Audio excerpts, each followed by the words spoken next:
अस्सलामुअलैकुम my to family, welcome back to my channel. सब लोग कैसे हो? उम्मीद करती हूँ सब लोग खैरियत से ठीक ठाक खुशबाश होंगे। अल्लाह ताला के फजल करम से आप लोगों की दुआओं से मैं बिल्कुल ठीक हूँ। और क्या चल रहा है आजकल? खैर, यहाँ तो भाई बहुत ज़्यादा ठंडी ठंडी हवाएं चल रही हैं हैदराबाद में। आज मेरी मदर इन लॉ ने बनाई थी बिरयानी और ये मीठा बनाया था, तो वो हम लोगों ने आज ये खाया था। और मेरी अम्मी ने आज भेजा था दोपहर में निहारी। तो मतलब मैं ये समझ रही थी कि दोनों घरों से माशाल्लाह से अच्छे अच्छे खाने आए हैं। भाई आज तो खाने बनाने की ज़रूरत ही क्या है। तो आज मैंने कुछ नहीं बनाया था, आज मैंने छुट्टी कर ली क्योंकि बिरयानी मैंने और गुलत्ती खा ली थी। क्या मीठे में क्या बोलेंगे इसको, और निहारी जो थी ना, फिर हम दोनों ने शाम में खा लिया था।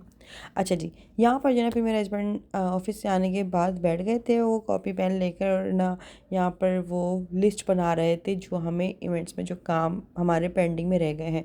वैसे तो माशाल्लाह माशाल्लाह माशाल्लाह से आज है इब्राहिम का बर्थडे, लेकिन हम लोगों ने वीकेंड रखा था क्योंकि ज़ाहिर है हमारे जो गेस्ट आएंगे, और वैसे भी शाहज़ब का भी सुबह ऑफिस होता है, और जो मतलब हमारे गेस्ट आएंगे उनके बच्चों की सुबह स्कूल भी होते हैं, तो माएँ बड़ी बेफिक्र हो जाती हैं कि चलो सुबह छुट्टी है, बच्चे की इंजॉय करने दो या क्या क्या नहीं है। तो इसलिए हम लोगों ने इवेंट ही इंजॉय करने के लिए रखा है, गेट टुगेदर करने के लिए रखा है, तो अच्छे से हो जाए, तो इसलिए हम लोगों ने वीकेंड पे रखा है। हम लोग मिड डेज़ में जो है ना इवेंट्स बहुत कम ही रखते हैं। कौन कौन इस तरह से लिस्ट बना लेता है अपने पेंडिंग कामों की? खैर, मैं तो इन चीज़ों में ना, मतलब मुझे ये होता है कि हाँ मुझे याद रहेगी, और मैं लिस्ट बनाना ही भूल जाती हूँ भाई। तो यहाँ पर मेरे हस्बैंड बैठे थे पेन को कॉपी लेकर। उसके बाद जो है यहाँ पर वैसे भी आज कुछ बनाना तो था नहीं, और शाम में हमें जाना था शॉपिंग पर इब्राहिम का बर्थडे ड्रेस लेने के लिए। खैर, शादियों का सीज़न चल रहा है, जिनकी शादी है इस महीने उनको बहुत बहुत मुबारक हो। बाकी ये है कि हाँ, सर्दियाँ जब आती हैं तो शादियों के सीज़न शुरू हो जाते हैं। अच्छा जी, तो है मेरे हस्बैंड ने यहाँ पर लिस्ट तो बन रही है, लेकिन यहाँ पे आर्गूमेंट्स भी बड़ी चल रही थी कि यार ये क्या कर रहे हो। मतलब बहुत सारी बातें यहाँ पे चल रही थी, वो मैं सुना नहीं सकती, लेकिन सच बताऊँ तो मुझे मज़ा बहुत आता है अपने हस्बैंड को खास तौर पर तंग करने के लिए। तो मैं यही सोच रही थी कि वक्त कितने जल्दी से गुजर गया ना, एक साल ऐसे फटाक फटाक करके गुजर गया, मुझे तो पता ही नहीं चला कि वो मैं बच्चे के कामों में इतना लग गई, मुझे पता ही नहीं चला कि दिन रात का, और साल इस तरह से गुजर भी गया। तो अल्लाह का शुक्र, अल्हम्दुलिल्लाह अल्हम्दुलिल्लाह, साल बहुत अच्छा गुजरा। दूसरी बात ये कि बस यही ज़िंदगी, आई थिंक इसी का नाम ज़िंदगी है कि आप आहिस्ता आहिस्ता आप खुद बड़े होते हो, फिर आप अपने बच्चों को फिर आप आहिस्ता आहिस्ता बड़ा होते हुए देखते हो। तो अल्लाह पाक ज़िंदगी दी, सेहत दे, अल्लाहुम्मा आमीन सुम्मा आमीन, सबके बच्चों को दे आमीन। और यहाँ पे थोड़ी देर के लिए हस्बैंड के साथ बैठो तो थोड़ी देर में आर्गूमेंट शुरू हो जाती है, और वही हुआ। यहाँ पे आर्गूमेंट शुरू हो गई हम दोनों की। वैसे होता यूँ है कि ख़ास तौर पे कभी वो मेरी बात नहीं मान रहे थे, कभी मैं उनकी बात नहीं मान रही थी। सम टाइम ऐसा होता है कि भाई मैं ही गिव अप कर देती हूँ, अच्छा भाई ठीक है, ओके जो करना है आप करें, ओके। फिर उसके बाद होता है कि फिर वो देखते ना मैं खामोश हो गई, तो फिर वो खुद ही मान जाते हैं इन चीज़ों को। मैंने इतना चीज़ों को नोट किया है जहाँ तक कि अब पता नहीं भाई क्या ये सीन है और क्यों करते हैं ऐसा। लेकिन ऐसा होता है। अच्छा जी, इसके बाद जो है हम यहाँ पर लिस्ट बना ही रहे थे और मुझे घूरे जा रहा, मेरी हंसी निकल रही है। जब भी मेरे हस्बैंड मुझे घूरते मेरी हंसी निकल जाती है, पता नहीं क्यों। मुझे इतना समटाइम इतना गुस्सा आ रहा होता है अपने अंदर ही अंदर कि यार सीरियस सिचुएशन में मेरी क्यों हंसी निकल जाती है। फिर कुछ नहीं, बस फिर गुस्सा ठंडा हो जाता है दोनों का। अच्छा चीज़ के बाद जो है यहाँ पर हम लोग अब बाहर जा रहे थे इब्राहिम के लिए बर्थडे ड्रेस लेने के लिए। अच्छा जी, वैसे तो मैं इसको लेकर नहीं जाती, मैंने कहा था। अच्छा, इस बात पे बड़ी आर्गूमेंट चली कि यार मुझे वाले मार्केट जाना है, मेरे हस्बैंड कह रहे कि नहीं हम लोग चलेंगे शहर की तरफ, वहाँ पे। अच्छा, मैं उस बाज़ार में ना जाती नहीं हूँ कुछ खास, क्योंकि वहाँ पे रश बहुत होता है, वहाँ पे जाने के लिए भी बहुत दिमाग खपता है, क्योंकि रश बहुत हो रहा होता है, ट्रैफिक बड़ा जाम होता है, तो मैं वहाँ नहीं जाती शहर की तरफ। मेरा होता है मुझे यहाँ मतलब ये 8 नंबर की मार्केट है ना, ये बहुत अच्छी है, मुझे यहाँ ही ले चलो, यहाँ पर ड्रेसेस बहुत अच्छे मिल जाते हैं बच्चों के हिसाब से भी, और बड़ों के हिसाब से तो खैर मैं कहीं और जाती हूँ। तो यहाँ पे बच्चों के ड्रेसेस बड़े अच्छे मिल जाते हैं, लेकिन मेरे हस्बैंड ने बोला नहीं हम शहर की तरफ ही चलेंगे। मैंने कहा ठीक है, एक शर्त पे चलूँगी, पहले आप मुझे पानी खिलाएं। फिर मेरे हस्बैंड ने यहाँ पे बाइक रोकी और हम दोनों ने बैठ के यहाँ पे पान खाया सबसे पहले, फिर उसके बाद हम लोग शॉपिंग के लिए निकले हैं। अच्छा जी, हुआ कुछ यूँ कि मैं कुछ माइंड बनाया हुआ था कि मुझे इब्राहिम के लिए ऐसे ऐसा ड्रेस लेना है, और ऐसे ऐसे मतलब मैंने एक थीम डिसाइड किया हुआ था अपने दिमाग में ही कि मुझे ऐसा ड्रेस मिल जाए अल्लाह करे। अब जहाँ पे मेरे हस्बैंड लेके मुझे जा रहे थे वो बहुत बहुत बहुत बड़ी मार्केट है, तो अब वहाँ पर भी ना आप लोग समझ लो सारे के सारे दुकानदारों ने एक जैसे ही कपड़े रखे हुए थे। मतलब अगर हमको कह रहे हैं ना कि भाई हमें ये ऐसा ब्लू में चाहिए, या हमें ऐसा वाइट में चाहिए, या ऐसा हमें ऐसा फॉर्म कलर में चाहिए, तो वो कहने लगे कि नहीं, आपको पूरी मार्केट में ये कलर नहीं मिलेगा, क्योंकि सब लोगों ने एक ही जगह से एक ही माल उठाया हुआ है। मैंने कहा आई ये क्या बात हुई, मतलब कुछ चेंज तो है ही नहीं, तो फिर फ़ायदा आगे जाने का। अच्छा, यहाँ पर जब हम आए ना, इतना रश हो रहा था, इतना रश हो रहा था कि बस क्या ही बताऊं। बाज़ार के अंदर ना मैं बहुत बहुत बहुत बहुत ज़्यादा कम आती हूँ। आप समझ लें कि शादी के बाद से तो शायद मैं पहली मर्तबा, शायद दूसरी मर्तबा आई हूँ, नहीं दूसरी मर्तबा आई हूँ। पहले आई थी तो वो बहुत रश हो रहा था, फिर मैं वापस चली गई थी। शादी से पहले मैं एक दो मर्तबा ही मैंने चक्कर मारे होंगे यहाँ के। तो खैर इसके बाद जो है, यहाँ पर इस तरह के ड्रेसेस मिल रहे थे। अच्छा, देखने में तो अच्छे लग रहे थे, सही थे, लेकिन मुझे वो पार्टी वेयर के हिसाब से लग रहे थे कि मैं इब्राहिम को, ज़ाहिर है कि उसको मैं उसकी बर्थडे के हिसाब से ये पहनाऊँ। तो मेरा जो माइंड में था ना, वो मैं कुछ और सोची हुई थी।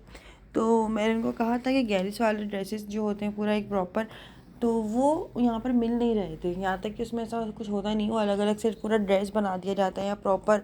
यहाँ आप समझ रहे हैं कि मैं जिस तरह से जा रही थी ना, मुझे उस तरह का नहीं मिला। खैर यहाँ पे ड्रेसेस अच्छे लग रहे थे, लेकिन अगर किसी और की पार्टी होती, जैसे हम किसी के इवेंट में जा रहे होते एज अ गेस्ट के तौर पे, तो शायद मैं ये ले भी लेती। लेकिन इब्राहिम का खुद का बर्थडे है, तो इसलिए मुझे ये थोड़ा सा मुनासिब नहीं लग रहा था। उसके बाद जो है ना, यहाँ पर हम पूरी मार्केट में हमने बहुत बहुत बहुत कपड़े देखे, बहुत चीज़ें देखी, लेकिन वही बात है कि ना मुझे क्वालिटी समझ में आ रही थी और ना ही मुझे कलर समझ में आ रहे थे। इन अंकल के पास कपड़े तो बहुत अच्छे थे। अच्छा, इन अंकल के पास ही थे सारी मार्केट में कपड़े, मतलब जो काबिल बेहतर थे ना पार्टी वेयर के हिसाब से, वो यहाँ अंकल के पास ही थे। बाकी और जगहों पे तो बहुत ही कोई ऐसे मिल रहे थे कि मुझे समझ नहीं आ रहे थे। खैर मैंने कहा ये बहुत डार्क कलर हो रहा है बर्थडे थीम के हिसाब से, और बर्थडे के हिसाब से ना मुझे जो कलर चाहिए था वो यहाँ पर मुझे मिल ही नहीं रहा था। खैर उसके बाद हम लोगों ने पूरी मार्केट घूमते रहे। वो भी इब्राहिम को लेकर आई थी मैं, क्योंकि साइज़ का कोई इशू ना हो, उसको पहना के भी चेक कर लूँ, या जो भी है साथ में होगा तो साइज़ वाइज चेक कर लेंगे। तो इसलिए ना मैं इब्राहिम को साथ लेकर आई थी, लेकिन ऐसी नौबत ही नहीं आई कि इब्राहिम को पहना कर देखने की ज़रूरत पड़े। अच्छा जी, इसके बाद जो है यहाँ पर लाल करके ब्लू शर्ट मिली, लेकिन इसके साथ फिर कोई पैंट जो है ना, कोई ब्लैक लगा रहा है, कोई कुछ, मतलब वो पूरा ड्रेस नहीं बन पा रहा था प्रॉपर, जिस तरह से मैं अपना माइंड बना कर रखी हुई थी। यहाँ मुझे लग रहा था इतनी बड़ी मार्केट है, कुछ ऐसा मिल जाएगा कि पहली नज़र में अच्छा लगे कि हाँ हमारे बच्चों को ये बर्थडे पे पहनना चाहिए। लड़कियों की बड़ी चॉइस होती है यार, कि वो मैक्सियाँ पहन लेती हैं या फैंसी फैंसी फ्रॉक्स पहन लेती हैं, और नेट वाली फ्रॉक्स पहन लेती हैं, पता नहीं कौन कौन सी बड़ी प्यारी प्यारी लगी हुई थी। लेकिन लड़कों की तो चॉइस ज़ाहिर है कम होती है, तो इसलिए सिलेक्शन करने में भी बहुत ज़्यादा मुश्किल हो रही होती है। मुझे ऐसा था कि शायद मुझे ही समझ नहीं आ रहा, लेकिन मेरे साथ साथ मेरे हस्बैंड को भी समझ नहीं आ रहा था। यहाँ पर हम दोनों एक ही दिमाग के हो गए थे। यहाँ पे कोई आर्गूमेंट नहीं हो रही थी कि ये ड्रेस ले लो या क्या है क्या नहीं है। जब मेरे हस्बैंड बोले ना अंबर कुछ समझ में आ रहा, तो मैंने कहा नहीं मुझे तो नहीं आ रहा, आपको कुछ समझ में आ रहा था आप मुझे बता दें। तो कहने लगे नहीं मुझे भी समझ नहीं आ रहा। मैंने बोला चलो फिर आगे चलते हैं। तो पूरी मार्केट में हमारा बस ऐसे ही हो रहा था। तो आप समझे, बस हम लोग मगरिब की नमाज़ अदा करके हम लोग निकल गए थे, और फिर उसके बाद हमें यहाँ पर कुछ मिला ही नहीं। हम तकरीबन 2-3 घंटे यहाँ पे घूमते रहे कि यार कुछ अच्छा मिल जाए, कुछ अच्छा मिल जाए, क्या करें। और फिर हम लोगों ने सोचा चलो यार अब कुछ समझ ही नहीं आ रहा है इन चीज़ों में। अच्छा, वैसे तो मुझे पेंट कोट पहनाना ही नहीं था इब्राहिम को। तो फिर ये हुआ कि अब वो इतना जैसे कोई चीज़ समझ नहीं आई थी, मैं चलो आप पेन कोड देख लेते हैं, इब्राहिम को पहना कर चेक कर लेते हैं। लेकिन जब इसको पहनाया तो माशाल्लाह माशाल्लाह अच्छा तो बहुत लग रहा था मेरा बेटा। वैसे कुछ भी पहनाओ तो मेरा बेटा बहुत खूबसूरत लगता है। लेकिन यहाँ पर जो है ना, फिर मैंने जब इसको गोद में उठाया ना, तो इसका कॉलर ऊपर होने लगा, जैसे कोट ऊपर होने लगा, और आस्तीनें थोड़ी सी लंबी हो रही थी। तो मैंने बोला नहीं यार मज़ा नहीं आ रहा, क्योंकि अभी गोद वाला बच्चा है ना, तो सबकी गोद में रहकर ये खुद भी वो हो जाएगा, उलझ सा जाएगा। कपड़े थोड़े कंफर्टेबल होने चाहिए बर्थडे के हिसाब से। और दूसरा ये कि जो गोद में लेंगे ना, उससे ये जो चीज़ें ऊपर हो रही है ना, जैसे कोट ऊपर हो रहा है या कुछ भी, तो उलझ जाती हैं चीज़ें, तो वो सही नहीं रहता। कंफर्टेबल होने चाहिए बच्चों के ड्रेसेस ना। तो हम इतना ज़्यादा हैवी पहना देते हैं, बच्चे इसकी वजह से भी थोड़ा सा उलझ जाते हैं, घबरा जाते हैं, रश अलग हो रहा होता है, शोर अलग हो रहा होता है। तो कम से कम बच्चों के ड्रेसेस तो थोड़े कंफर्टेबल होना। तो इसलिए मैं कंफर्टेबल ड्रेस ही ढूंढ रही थी। दुकानदार मुझे खूब कह रहे थे कि ना बाजी आप पेनकोट देख लें, आप शेरवानी ले लें। मैं अरे भाई मेरे बच्चे की बारात थोड़ी मैं शेरवानी ले लूँ खामा खाई। तो फिर हुआ यूँ कि हम लोगों ने काफ़ी यहाँ पे ख्वारी करने के बाद मेरे हस्बैंड मुझे, और आगे एक मार्केट थी तिलक चाड़ी के नाम से, वहाँ पे मेरे हस्बैंड कहने लगे अगर पेन कोट लेना है तो फिर वहाँ से ले लेते हैं। हम वहाँ पे गए और फिर वहाँ पे भी हम लोगों ने बहुत सारे ड्रेसेस देखे, बहुत सारे पेन कोट भी देखे, मैंने बहुत सारे कपड़े देखे। खैर मैं आपको क्या क्या बताऊँ। हुआ यूँ कि ना वहाँ पे भी शादी ब्याह वाले कपड़े मिल रहे थे, तो मुझे वहाँ पे भी कुछ समझ नहीं आया, क्योंकि मैं ये हिसाब बना के बैठी हुई थी कि मैं ये सारी चीज़ें ना इब्राहिम को 10 की शादी में पहनाऊँगी इंशाल्लाह। पेन कोट हो गया, शेरवानी हो गई, या कोई प्रिंस कोट हो गया, समथिंग कुछ भी इस तरह की चीज़ें, शादी ब्याह वाली चीज़ें शादियों में ही अच्छी लगती हैं, बर्थडे पे नहीं। कहने को ये बहुत बड़ी मार्केट है, लेकिन यहाँ पर मुझे इतना कुछ समझ नहीं आया। लोग जहाँ पर जाते होंगे खूब शॉपिंग वगैरह करते होंगे, लेकिन मैं इस बाज़ार में आती नहीं हूँ ना, तो इसलिए मुझे यहाँ की जगहें कुछ खास पता भी नहीं है। वैसे तो मुझे तकरीबन आप समझ लो 6-7 काम थे बाज़ार के, मुझे बहुत सारी चीज़ें लेनी थी, लेकिन यहाँ के मुझे रास्ते ही नहीं पता, तो और रश अलग हो रहा था, तो इसलिए ये हुआ कि चीज़ें सामने भी आ रही थी ना, तो ऐसा लग रहा था कि मुझे नज़र नहीं आ रहा, क्योंकि रश और शोर बहुत ज़्यादा था। कानों में आके चीख रहे थे दुकानदार, यहाँ के दुकानदार बहुत ज़्यादा अलग तरीके के थे भाई।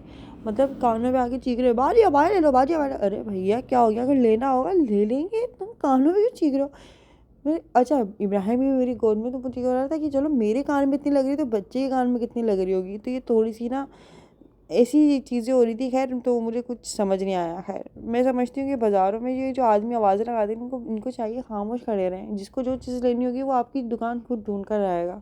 आप चीखोगे बल्कि औरतें और तेज़ भागती हैं कि भाई यहाँ से निकलो, कानों में दर्द हो रहा है। तो ये है। मैं 8 नंबर के बाज़ार जाती हूँ ना, वहाँ पे भी हैदराबाद वालों को अच्छे से पता है ये सारे एड्रेसेस जो मैं आप लोगों को यहाँ पे बता रही हूँ। तो 8 नंबर के मार्केट जाओ ना, वहाँ पे सारे दुकानदार खामोशी से खड़े होते हैं। ज़्यादा से ज़्यादा बस इतना उनके मुंह से निकलता है कि हाँ बाजी कोई मैचिंग करवानी है, हाँ कुछ चाहिए, इस तरह से समथिंग बस। लेकिन यहाँ के बाज़ार में तो रोडों पे निकल निकल के भाई अपनी दुकानों से बिल्कुल बाहर आके औरतों के कानों में चीख रहे ज़ोर ज़ोर से कि अबाया ले लो, स्कार्फ ले लो, हाँ भाई बस अंदर आ जाओ। मतलब उनका बस नहीं चल रहा था कि औरतों को पकड़ पकड़ के अपनी दुकानों में अपनी शॉपिंग कराने के लिए ले जाए। अल्लाह माफ़ करे। मतलब मैं इतनी ज़्यादा, मुझे जब जब कोई मेरे कान में आके चीख रहा था, मुझे इतना कोई गुस्सा आ रहा था, मैंने बोला यार क्या मसला हो गया, क्यों चीख रहा था, लग रहा पड्डा हो गई है। तो खैर यहाँ पे मुझे बिल्कुल भी मज़ा नहीं आया इस मार्केट में। उसके बाद यहाँ पर हम लोग आए। अच्छा अंकल ने काफ़ी देर तक हमें दिखाते रहे, फिर पता चला कि इसका साइज़ भी नहीं था उनके पास। और फिर मैंने सोचा यार जब मेरा माइंड ही नहीं है इस ड्रेस को पहनाने के लिए, तो हम ये चीज़ें क्यों देख रहे हैं। मैंने अपने हस्बैंड से कहा। तो खैर फिर उसके बाद हम लोगों ने इसको भी छोड़ दिया और हमें ड्रेस यहाँ से नहीं मिला। मैं मगरिब के बाद से गई हुई थी, आप समझ लें 6 बजे की जो मैं गई हुई थी ना, आप समझ लें कि मैं 10-11 बजे घर में इंटर हुई हूँ। और इतनी भी हिम्मत नहीं थी कि मैं 4th फ्लोर चढ़ सकूँ, तो फिर मैं अपनी अम्मी के घर गई। इतनी मेरी बुरी हालत हुई हुई थी। तो ये हुआ कि सूट मुझे नहीं मिला इब्राहिम का जिस तरह से मैं चाह रही थी, यहाँ पर ऐसे नहीं मिला। पैंट कोट मिल रहे थे, या अभी आप लोग गैरेज वाले सूट दिखाए वो वैसे मिल रहे थे। खैर यहाँ पर रश भी बहुत ज़्यादा हो रहा था। यहाँ पे एक सब्सक्राइबर भी मिली हमारी। उसके बाद बस फिर ये हुआ कि हम लोगों ने थोड़ा जूस वूस पिया, अपनी थोड़ी सी एनर्जी बढ़ाई। थक गई थी मैं बहुत ज़्यादा, एक तो सर्दी भी अलग हो रही है और बाइक पे इतनी दूर का सफ़र, कमर में दर्द हो जाता है। तो ये है। तो बस इब्राहिम भी हमारे साथ थे भाई आज तक शॉपिंग में। मैं फ़र्स्ट टाइम इसको इब्राहिम को इतनी कोई ख्वारी वाली शॉपिंग में साथ लेकर आई हूँगी, वरना इनको मैं घर छोड़ कर आती हूँ। तो बस ये था। लेकिन वही बात है कि यादगार रहते हैं ये दिन भी, और मज़ा आता है। ऐसी बात नहीं है, मज़ा आया, मज़े कर रहे हैं, इंजॉय कर रहे हैं इस चीज़ को भी बहुत अच्छे से कि चलो अच्छा है। ये ख्वारियाँ भी याद रहेंगी हमें कि हम इब्राहिम के ड्रेस के लिए हम कहाँ कहाँ घूमे थे, वो भी फर्स्ट बर्थडे के लिए। एक्साइटेड हुए हुए दोनों अम्मा अब्बा। तो यहाँ पे फिर हम लोग तिलक चाड़ी आ गए। तो यहाँ पर बस एक ही दुकान थी जहाँ पे थोड़े से अच्छे कपड़े मुझे दिख रहे थे। फिर मैं यहाँ पर आई। यहाँ पर भी जो है ना फिर वो चीज़ नहीं मिल रही थी। यहाँ पर भी शादी ब्याह वाले कपड़े कह रहे थे, बाजी शेरवानी देख लो, बाजी प्रिंस कोट देख लो। अरे भाई शादी नहीं है, बर्थडे बच्ची के, इतने से बच्चा अभी इब्राहिम चलने वाला भी नहीं है, तो इसलिए इसका प्रॉपर ड्रेस नज़र भी नहीं आना है सही से। तो इसलिए कंफर्टेबल ड्रेस ज़्यादा मुनासिब रहेगा। शेरवानी पहना दूँ या पेंट कोट पहना दूँ, उसको गोद में लेंगे ना तो उसका ड्रेस सारा खिचड़ पुच्चल हो जाएगा। उसके बाद ये देखें बलून लेके घूम रहा है, और जैसी बाइक पे बैठा ना तो बाइक चली तो ये बलून उड़ गए। और उसके हाथ में स्टिक रह गई और वो बोला मम्मा मम्मा। तो बस ये हुआ हमारे साथ। तो खैर और हमें ड्रेस नहीं मिला इब्राहिम का। खैर फिर देखें, अब जहाँ पे मैं कह रही थी अपने हस्बैंड को, अब वहीं मुझे लेकर जाएंगे नेक्स्ट डे, और देखते हैं वहाँ से हम लोग क्या लेकर आते हैं। फिर मैं अपने हस्बैंड से कहने लगी, आप देखा मुझसे आर्गूमेंट करते हैं ना, मैं आपसे कह भी रही थी आप मुझे 8 नंबर ले चले, वहाँ पे बहुत अच्छे कपड़े मिलते हैं बच्चों के। लेकिन वही बात है, इसे चलो आज मैंने अपने हस्बैंड की मान ली, कल वो मेरी बात मान के मुझे ले जाएंगे।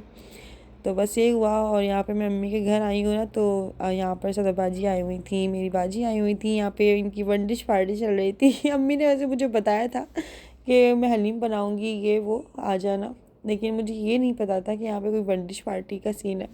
अच्छा जी, खैर आज का वीडियो कैसा लगा मुझे कमेंट्स करके ज़रूर बताएगा। वीडियो अच्छी लगी हो तो वीडियो को लाइक कर लीजिएगा। यहाँ पे मेरी और बाजी की औलादें यहाँ पे दोनों मिलकर एक खेल रही, ज़ैनब इब्राहिम, माशाल्लाह माशाल्लाह से ज़ैनब भी बड़ी हो गई यार, देखते देखते माशाल्लाह से। इसे इब्राहिम की साथ की लगती समटाइम, तो और ज़ाहिर है इब्राहिम से थोड़ी सी बड़ी है, लेकिन यहाँ पे जब साथ खेल रहे होते हैं ना, ये दोनों साथ के ही लगते हैं। अल्लाह पाक दोनों को अपने ज़ुमान में रखे, इनको सेहत तंदुरुस्ती लंबी ज़िंदगी दे, नज़र बद से हासिद के सच से बचा, आमीन। तो खैर आज के वीडियो में इतना काफ़ी है। वीडियो अच्छा लगा हो तो वीडियो को लाइक ज़रूर कर लीजिएगा। चैनल पे नए नए हो अभी तक सब्सक्राइब नहीं किया हुआ तो जल्दी जल्दी से प्लीज़ मेरे चैनल को सब्सक्राइब कर लें और बेल आइकन भी दबा दीजिएगा। जैसे ही मेरा वीडियो आता है तो आप लोगों को नोटिफिकेशन मिल जाएगा कि मेरा वीडियो अपलोड हो चुका है। बाकी फिर मिलते हैं हम लोग नेक्स्ट वीडियो में, तब तक के लिए मुझे दीजिए इजाज़त। अल्लाह हाफ़िज़, बाय बाय।